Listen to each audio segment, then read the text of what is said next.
வணக்கம் நண்பர்களே. ரிஷி எலக்ட்ரானிக்ஸ் ஆவண கைகாட்டி புதுக்கோட்டை மாவட்டம். இன்றைக்கி நமக்கு வந்திருக்கிற ஆர்டரு 200 வாட் ஸ்பீக்கர் ஆர்டர் கொடுத்துருக்குறாங்க. தஞ்சாவூர் மாவட்டம் அம்மையாண்டி நீலா ஆடியோஸ் அவர்கள் ஸ்பீக்கர் ஆர்டர் கொடுத்துருக்குறாங்க. 8 ஸ்பீக்கர் கேட்டிருக்கிறாங்க. அவங்க ரேட்டு கம்மியாக ஸ்பீக்கர் வேணும்னு கேட்டிருக்கிறாங்க. நம்ம 1500 ஒரு ஸ்பீக்கர் போடுறோம், 1400 ஒரு ஸ்பீக்கர் போடுறோம், 1300 நம்ம ஸ்பீக்கர் போடுறோம் அப்படின்னு சொன்னோம். இல்லைங்க, எனக்கு பட்ஜெட்டு கம்மியாக இருக்குது, நீங்கள் 1300 எனக்கு கொடுங்க அப்படின்னு கேட்டிருக்கிறாங்க.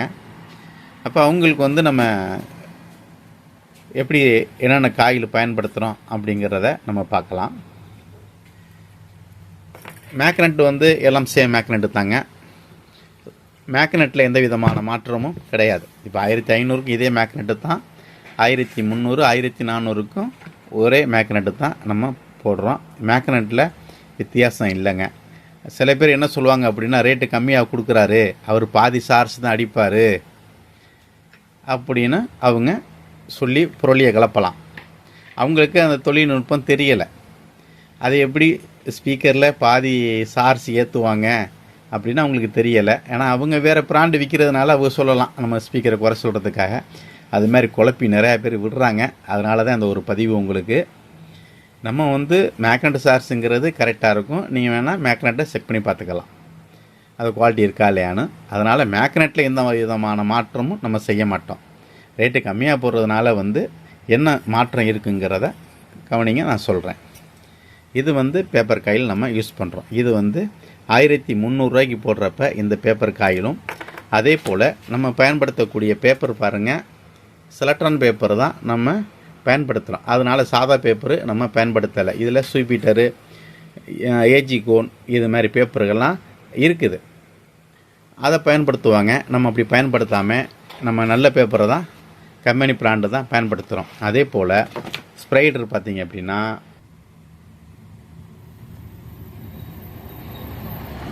நம்ம பயன்படுத்தக்கூடிய ஸ்ப்ரைடர் பாருங்கள், செலக்ட்ரானுடைய ஸ்ப்ரைடர் தான், சிவா கம்பெனியுடைய ஸ்ப்ரைடரு செலக்ட்ரான் தான் நம்ம பயன்படுத்துகிறோம். இதில் ஸ்ப்ரைடரில் சாதா ஸ்ப்ரைடரு இருக்குது. பெரும்பாலும் ரேட்டு கம்மியாக போடுறதுனால சாதா ஸ்ப்ரைடரு, சாதா பேப்பரை யூஸ் பண்ணி காயில் போட்டு கொடுப்பாங்க. நம்ம அப்படி பண்ணுற கிடையாது. ரேட்டு குறையுதுனாலும் நம்ம அந்த குவாலிட்டியை மாற்றுற கிடையாது. அடுத்து 1400 அதே ஸ்ப்ரைடர் தான் போட போகிறோம். ஆனால் ஆடியோடோன் காயில், ஃபிலிம் காயில் நம்ம பயன்படுத்துவோம். இந்த ஃபிலிம் காயில் அதனுடைய குவாலிட்டி நல்லாயிருக்கும். பேப்பரு அதே சேம் பேப்பர் போட்டுருவோம். இதை 1400 இந்த பேப்பர் போட்டுருவோம். அதை விட இன்னொன்று ஸ்வீப்பீட்டர்லேயே பார்த்தீங்கன்னா காட்டன் வருது. காட்டன்லேயே நல்ல குவாலிட்டியான காட்டன் பேப்பர் இருக்குதுங்க.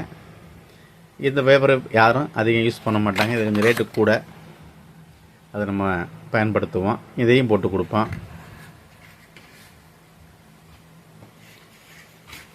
இது 1300 போடக்கூடியது நம்ம இவங்களுக்கு பண்ணுறோம். ரேட்டு உங்களுக்கு எந்த ரேட்டில் ஸ்பீக்கர் வேணுமோ அந்த ரேட்டில் போட்டு கொடுப்போம். மேக்னெட்டை மாற்ற மாட்டோம். ஒரே மேக்னெட்டு தான்.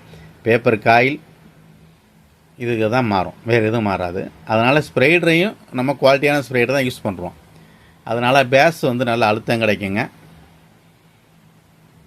நல்ல குவாலிட்டியாகவும் இருக்கும் ஸ்பீக்கரு. அதில் மாற்றம் இருக்காது, ரேட்டு மட்டும்தான் குறையும், குவாலிட்டியில் குறையாது. நன்றி நண்பர்களே. அடுத்த வீடியோவில் சந்திப்போம்.